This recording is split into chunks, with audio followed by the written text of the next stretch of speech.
Hey guys, Brian with Cajun Cardboard coming at you from the great state of Louisiana, and I have a treat for you and an announcement and a couple of clarifications and a couple of conditions. I am going to start pushing out a little bit of fantasy basketball content. Actually, it might be a lot of fantasy basketball content. It's a natural progression. I've been doing fantasy basketball for a little over 30 years. Yes, you heard me right. I know a lot of you guys listening are probably not 30 years old. I am 48 years old. I've been doing fantasy basketball since I was in high school. I remember my first pick in a fantasy basketball draft was Wayman Tisdale. A, you may not know who that is, and B, even if you know who that is, you should understand how long ago that was. I was playing fantasy basketball when we were having to check the box scores in the newspaper. A newspaper is something that would come to your driveway, and it was actual paper with words and pictures and things. And I would look in the box score, and we would have to keep track of our own team's stats. We only did points, rebounds, and assists. That's how old I am. And you would have to put those stats down in the honor system and tabulate your stats for an entire NBA season. Can you imagine how far we've come and how much a part of mainstream society fantasy basketball has become? Anyway, that's my background. I've been in a dynasty fantasy keeper league. For those of you who don't know what that is, it's an 8-category league, true roto. At the end of the season, you get ranked in the 8 categories your team does. Start 10, roster 18. It's an 8-category roto dynasty league that I've been a part of for 25 years. My first pick was Kevin Garnett in his third year, the first year I was in this draft, okay? Kevin Garnett was in his third year in the NBA on the Minnesota Timberwolves and an absolute stat stuffer. And I took him as my first round pick. That would have been around 98, 99, I'm trying to remember. Third or fourth year maybe.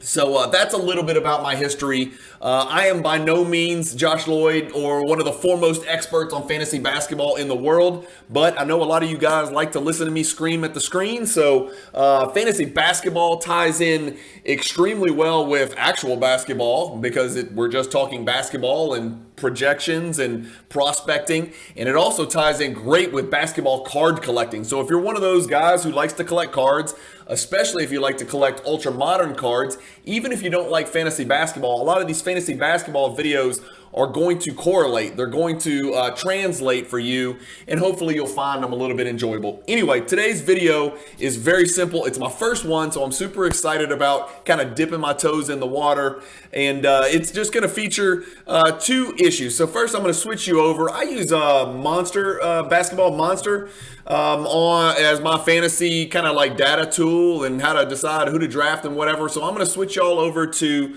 Basketball Monster, which is great software. Y'all should check it out if you haven't. Okay, so here we are. And then let me pull up my notes here and I'll just start cranking. I've got 2 breakouts and then I've got 2 busts. Okay, so 2 players that I think are primed to absolutely break out. And then I've got 2 players that I think could turn into busts. My definition of breakouts and busts, and this may not be what most other fantasy analysts use or what other people in the industry use. This is all new to me, so I'm going to give my own definition. A breakout is a player that I think is going to improve 20 points in the overall rankings from the last season. Okay, so whatever they did in 21-22 and wherever they ranked in the per game rankings last season, I think they're going to improve 20 points. And no, I'm not going to, pick people who played 4 games and had crazy bad stats or crazy good stats. These are going to be legitimate players who had a nice body of work and a sample size last year. I've got 2 breakouts. I've got 2 busts. We're going to do the busts first, okay? And so these are people that I think, these are 2 players that I think are going to drop more than 20 points per game in this upcoming season. Number 1 is Bogdon Bogdanovic, and I've got him pulled up here, and we'll look at this while I ramble. He was ranked 93rd last year, so this is the other Bogdanovic. This is the one that used to be in Sacramento that Atlanta overpaid for and brought into town. He's a catch and shoot. He's a screen runner. He's a poor man's Klay Thompson. He never met a shot he didn't like. He ranked 93rd last year, so solid 8th round player, top 100 player. relevant from a fantasy perspective. He gives you threes. Obviously, that's kind of his primary contribution. He was negative, as you can see. Anything that you see that's light red or dark red, obviously the darker the red, the worse. He was below average in 5 categories. We're talking again about 8 category true rotisserie fantasy basketball here. I'm not talking about points based. I'm not talking about 9-cat roto.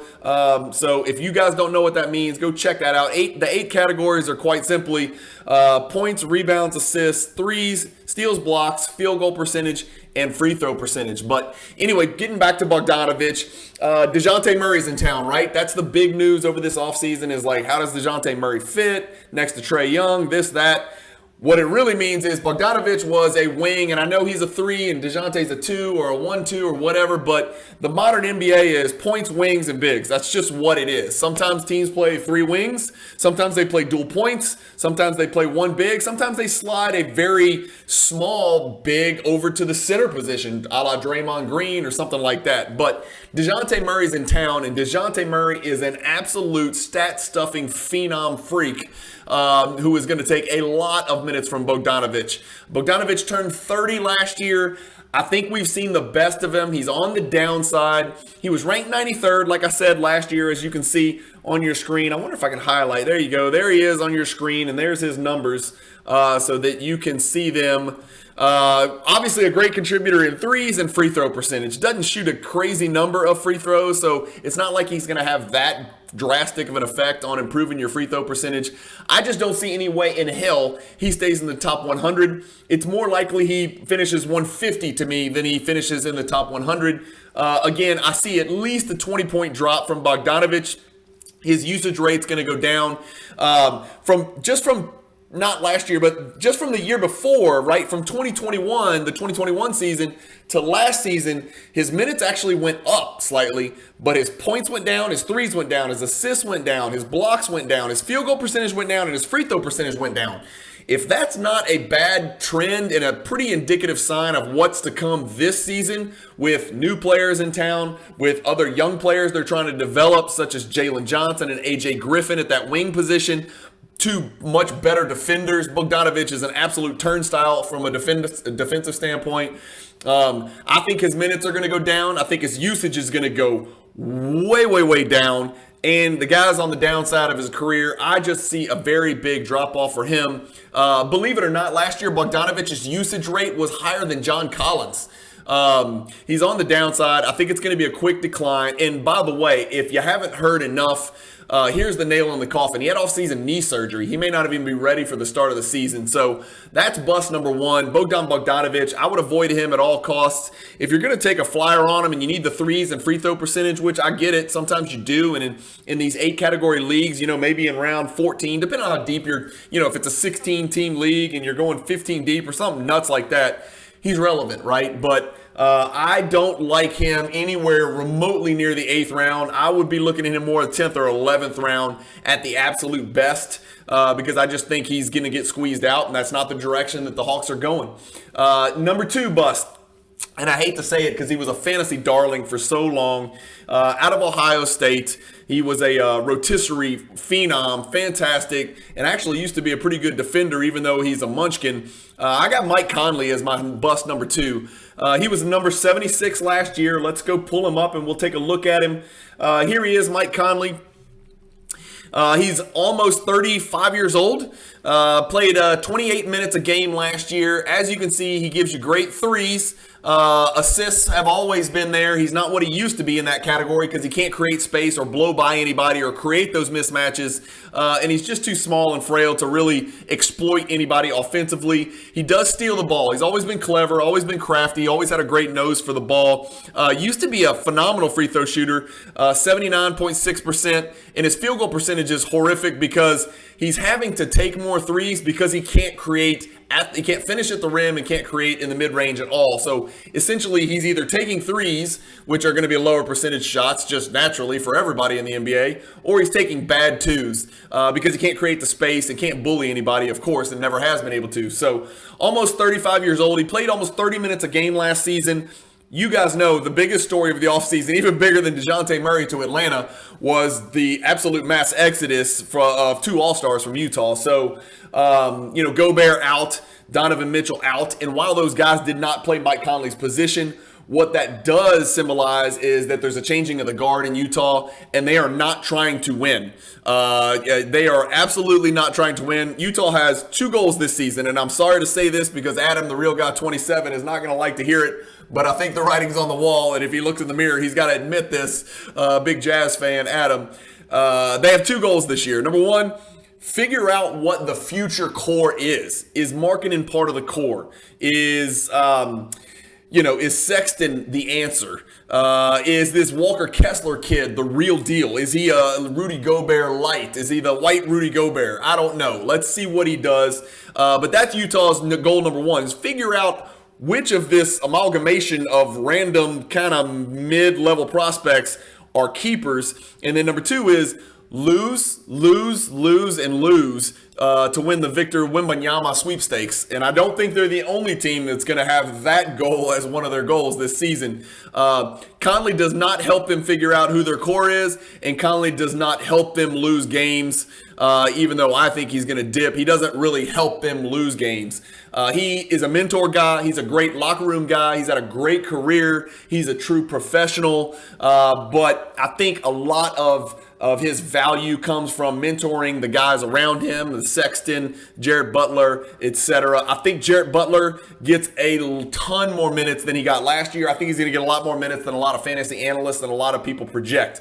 They ran him out there in the summer league. He shot the ball horribly this summer, but I know this kid very well. Jared Butler is from Louisiana, from down in Reserve, Louisiana. I sat in his living room, actually, and tried to recruit him to play on our Nike EYBL team back when he was a junior in high school. It didn't work. He decided to play with another shoe company team on a different circuit, but class act kid, fantastic parents, great history of being coached. Obviously, most outstanding player in the national championship game. He's got pedigree. He's got awesome basketball instincts, especially offensively. He's built like a truck. He's a man.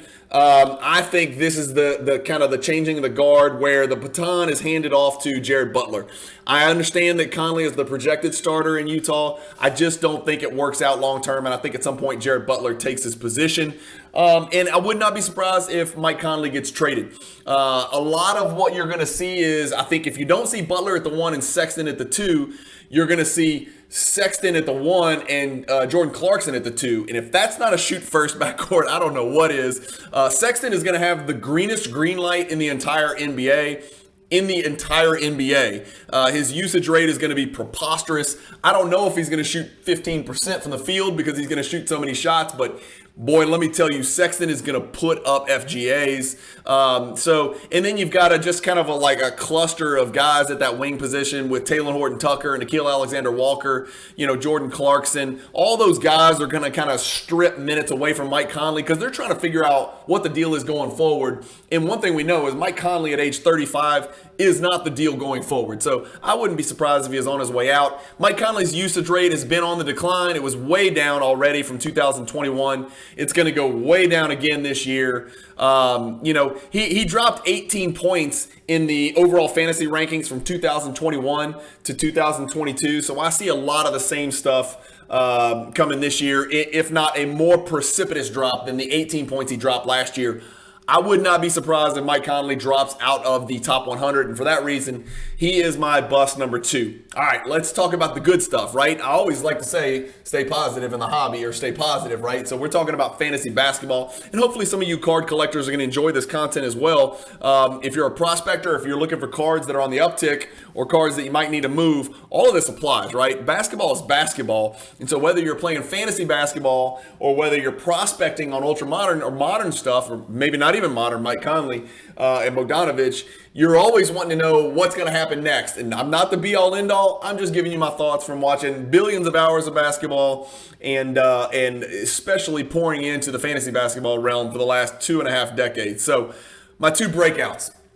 Breakout number 1, Guess what? He's also on the Utah Jazz. And no, I'm not going to pick the most obvious, which is Colin Sexton. I didn't pick him because obviously he missed a ton of time last year, so I didn't think that would be fair. And like I told you guys, I'm taking guys that actually played last year and had a body of work and a sample size. I'm actually picking a guy that finished behind Mike Conley and Bogdanovic in the rankings last year. I am picking number 98 ranked Lauri Markkanen.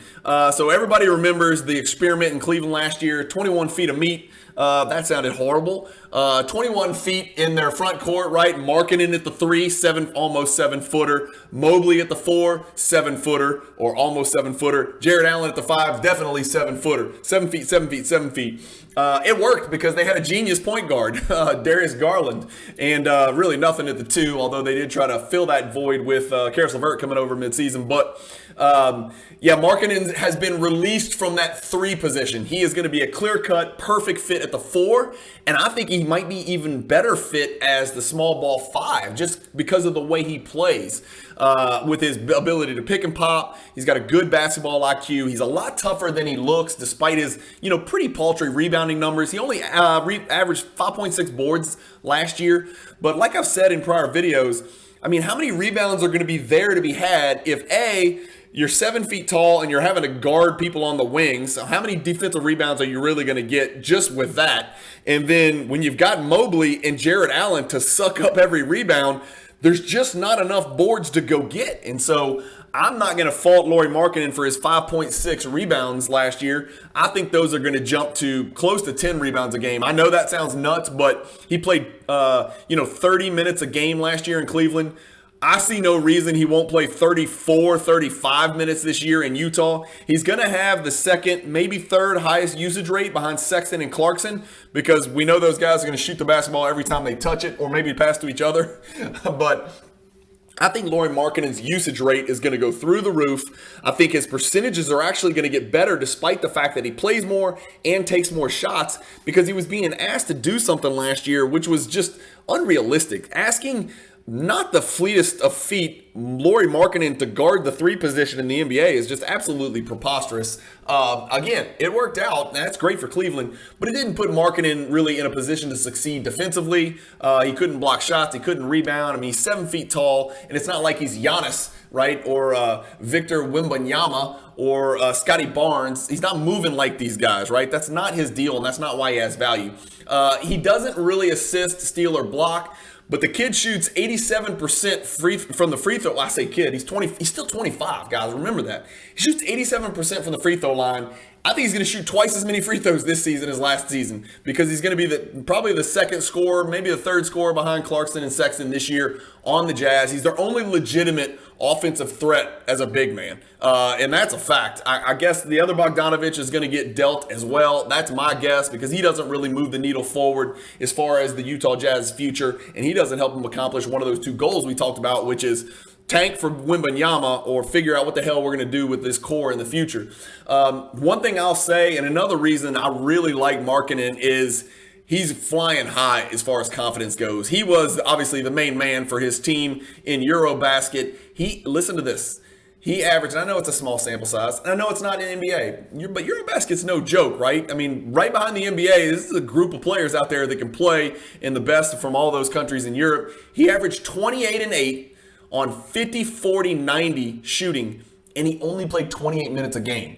28 and 8 on 50, 40, 90. He's coming in hot. He's coming in confident. He knows he's the man in the front court for Utah, and I think he's going to have a massive, massive, massive season. I look for him to jump legitimately 20, maybe 30 points in the standings. I know that's crazy. He's a borderline round 8, 9 ranked guy based on the way he finished last year.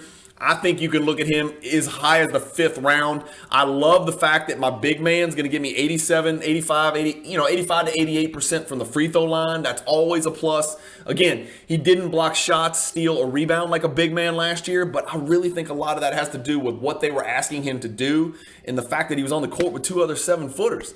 If you'll recall, when he came out in the draft, and I think he was 2017, I might be wrong, but I think he was 2017, I remember all of the scouts and the GM saying this is the best shooter in the draft, bar none, period. End of story. And if I recall, that draft included Jason Tatum. That draft included Donovan Mitchell. That draft included the best shooter I've ever seen, Markelle Fultz. No, I'm just kidding. But they did say Lauri Markkanen was the best shooter coming out of that draft, bar none, based on the workouts. So we'll see. He'll have the second highest usage rate. You got to remember who's in the front court there. It's Markkanen, Udoka, Jared Vanderbilt, who's just a floor-slapping guy. Udoka's just a giant, stiff guy that plays defense and has no offensive ability. He's just a big monster bruiser. And then Walker Kessler, who is, at this point, only a rim-running defensive big. So if you're going to get any points whatsoever out of the front court, they've got to come from Markkanen. And for that reason, I think he's going to stay on the floor because, again, they want to keep fans engaged. Utah has an incredible fan base.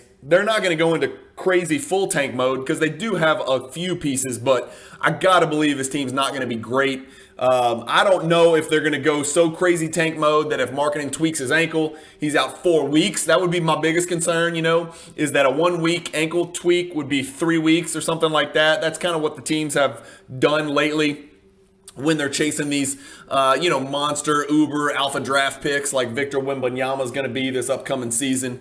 And by the way, if you don't know who that is, just go Google it. You don't even need to spell it right. Just type in Victor W and he'll come up. He's just this freak of nature. He looks like, Durant and Giannis had a baby and, Steph Curry was in a threesome with him because the kid can shoot the ball too. So it's just freaky what the Victor Wembanyama kid can do. He needs to eat some peanut butter and jelly sandwiches, but I think if he puts on the weight, Victor Wembanyama is a can't miss. So everybody's tanking for that guy. For those of you who aren't keeping up with that or haven't looked that far ahead, that's going to dictate a lot of what these teams do and how they play, and it's going to affect fantasy basketball this year. It really is.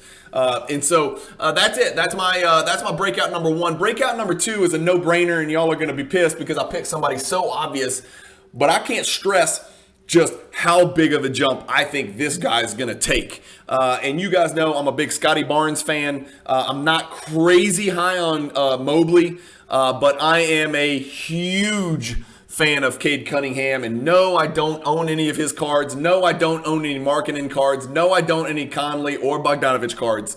So this has nothing to do with basketball cards. For those of you who know my channel and like to watch me, I'll always be transparent with you guys. I don't own any Kade Cunningham. His price point, in my opinion, was just too high when he came out the gate, and there's too many ultra-modern cards out there for me to mess with it. But Kade Cunningham finished number 48 last year on the overall ranking. Yes, 48. So he's a top 4-round guy last year.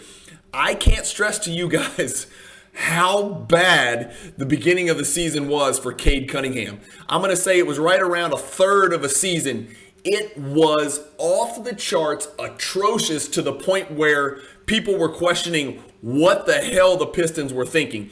He shot the ball so poorly. I remember scouring the box score to see just how bad his FGAs, and field goals and field goal attempts were from day to day. And I think he also missed the first, it was a good cluster of games he missed with an injury at the beginning of the season.